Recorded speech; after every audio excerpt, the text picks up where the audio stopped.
शिकवा करूं या शिकायत करूं, पर मैं तुझी से मोहब्बत करूं।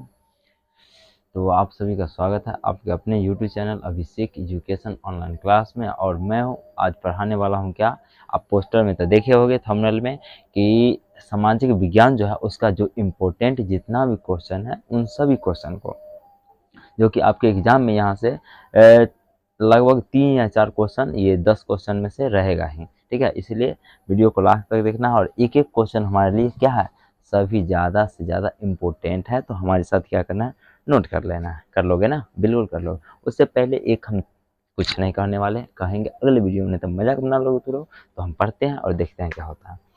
पहला क्वेश्चन हमारा खूनी रविवार क्या है, यानी कि खूनी रविवार या लाल रविवार भी कहा जाता है, उसी को देखेंगे।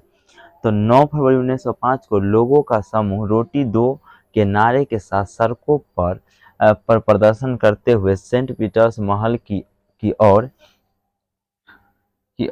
जा रहे थे जा रहे थे। उसी समय जार के निरंकुश सेना ने उन निहत्थे लोगों पर गोली की बरसात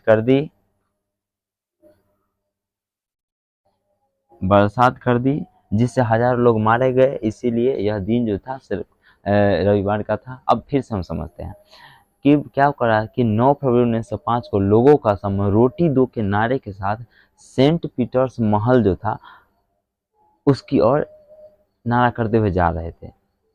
वह उसी समय जार के निरंकुश सेना ने उन सभी निहत्थे लोगों पर गोलियों की बरसात कर दी जिससे हजारों लोग मारे गए। यह दिन क्या था, रविवार का था, इसीलिए इसे खूनी रविवार या लाल रविवार कहा जाता है। तो आप इसका स्क्रीनशॉट मार सकते हो, ठीक है।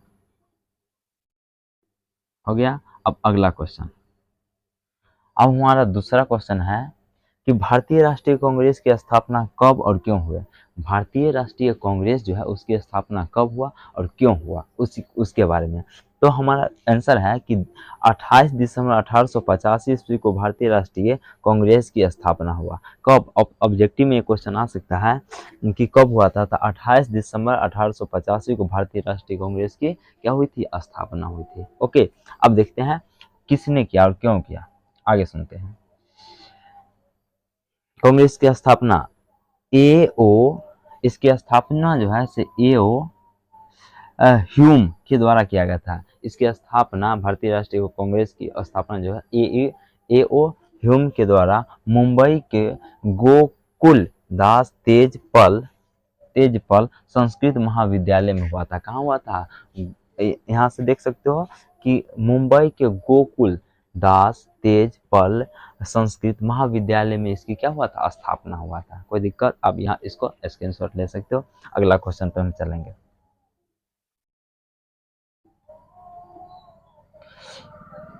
राष्ट्रीय आय किसे कहते हैं, ये क्वेश्चन बहुत इंपॉर्टेंट है। तो इसको हम देख लेते हैं कि क्या है कि राष्ट्रीय आय किसे कहते हैं। हमारा क्या क्वेश्चन है कि राष्ट्रीय आय मतलब किसी भी देश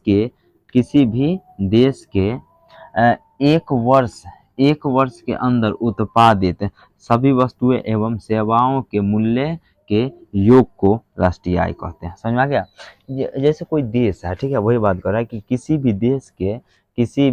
देश के एक वर्ष के अंदर उत्पादित सभी वस्तुओं एवं सेवाओं के मूल्य के योग को क्या कहते हैं, राष्ट्रीय आय कहते हैं। समझ में आ गया होगा, बिल्कुल। अब इसका क्या करना है, स्क्रीनशॉट ले लेना, हम अगला क्वेश्चन पे चलेंगे और नोट भी कर लेना है, ठीक है, क्योंकि हमारा सारा क्वेश्चन जो भी है वो इम्पोर्टेंट है। अब अगला क्वेश्चन देखते हैं हम। अब बाबू देखो, दांडी यात्रा का उद्देश्य क्या है। ये क्वेश्चन बहुत बार पूछा भी गया है और इस बार भी बहुत ज़्यादा संभावना है कि ये क्वेश्चन आएगा, ठीक है। आप इसको वीवीआई कर सकते हो। दांडी यात्रा का मुख्य उद्देश्य क्या था। तो दांडी यात्रा का मुख्य उद्देश्य ये था कि जब उस समय नमक जो था उसका रेट बढ़ गया था, तो उसका मुख्य उद्देश्य ये था कि समुद्र से नमक को निकाल करके अपना नमक का यूज करेंगे और सरकारी जो नमक है उसका बहिष्कार करना, उसका मुख्य उद्देश्य था। हम यहाँ पे देख सकते हैं दांडी यात्रा का मुख्य उद्देश्य था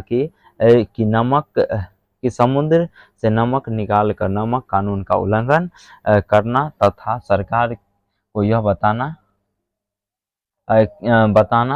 बताना कि नमक पर लगाए गए फिजूल जो कर था, मतलब लगाया गया कर फिजूल है, इसे हटा दिया जाए। यही की बात है कि मतलब जो हुआ था ना उस समय कि मतलब नमक कानून का उल्लंघन करके और सरकार के द्वारा क्या हुआ था कि टैक्स लगा दिया गया था नमक पर, तो उसी को अपना खुद से नमक बना करके उसका यूज करना और सरकार को बताना कि यह जो कर लगाए हैं आप वो फिजूल है, बेकार है, उसको हटा दिया जाए। ओके, अब हम अगला क्वेश्चन 5वां क्वेश्चन पे आते हैं। वंशवाद किसे कहते हैं? हमारा क्वेश्चन है वंशवाद। वंशवाद का मतलब पूछते हो, अब जैसे क्या हो, पहले के ज़माना में क्या होता था कि राजा का बेटा राजा बनेगा, ऐसी यही प्रथा को हम वंशवाद कहते हैं। आगे देखते हैं इसका आंसर क्या है। वंशवाद एक ऐसी क्रिया है, वंशवाद क्या है? एक ऐसी क्रिया है जिसमें किसी प्रतिनिधि के निधन के बाद, जिसमें किसी प्रतिनिधि के निधन के बाद या सीट परित्याग परिवार के किसी भी लोग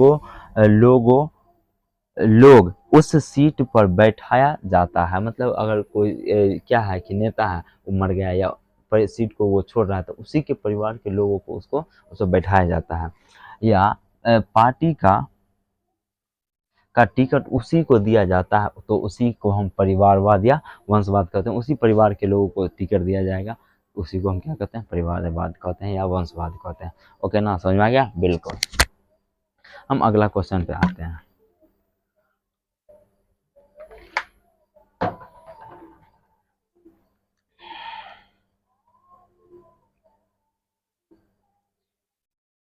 अब देखते हैं विपक्षी दल के कार्य। अब बाबू देखो, एक बात क्वेश्चन देखना कि विपक्षी दल का क्या कर रहा है कि मतलब कार्य बताने के लिए। तो क्वेश्चन देखते हैं आंसर। विपक्षी दल के कार्य निम्नलिखित है। विपक्षी दल जो है उसका क्या है? कार्य निम्नलिखित है। पहला कार्य हम देखते हैं,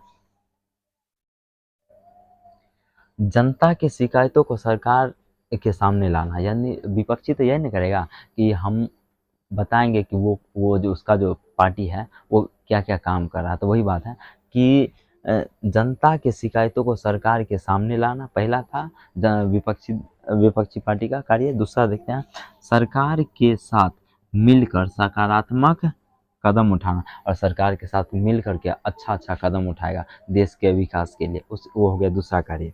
अब तीसरा देखते हैं। तीसरा है कानून निर्माण कार्यों को सफल बनाना, और कानून जो बनेगा उसके कार्यों को सफल बनाना, ये विपक्षी दल का क्या हो गया? कार्य हो गया तीसरा। ओके, अब इसका क्या कर स्क्रीनशॉट ले सकते हो आप, ले लो, ठीक है। अब संसाधन किसे कहते हैं? अगला क्वेश्चन जो कि मोस्ट इंपोर्टेंट है और बहुत ही ज़्यादा। तो संसाधन वे सारी वस्तुएं जिनका उपयोग मानवीय जीवन में किया जाता है, हम सिंपल से संसाधन कहते हैं। जैसे ये मार्कर है, हम इससे हम आपको पढ़ा रहे हैं, ये संसाधन हो गया। ये चश्मा है, इसको हम प्रकाश से मतलब आँख को बचाने के लिए पहनते हैं, संसाधन हो गया। आप कहीं जा रहे हो पढ़ने के लिए या स्कूल जाओ, ससुराल जा रहे हो, आप बाइक का यूज कर रहे हैं, वो संसाधन हो गया। कि आप पैदल जाते तो 2 घंटा में पहुँचते, आप क्या पहुंच रहे हैं 20 मिनट में पहुंच रहे हैं। यानी कि मानवीय आवश्यकता की वो क्या कर दिया? पूर्ति कर दिया जल्दी से पहुंचाने का। तो उसी को हम क्या कहेंगे? संसाधन। जैसे टेबल कुर्सी मकान कपड़ा जो भी है सभी संसाधन जो हमारे उपयोग में आता है। समझ में आ गया? अब यहाँ पे देख सकते हो वे सारी वस्तुएं जो मानवीय आवश्यकता की पूर्ति करता है, संसाधन कहलाता है। कोई दिक्कत नहीं है। अब अगला क्वेश्चन देखते हैं।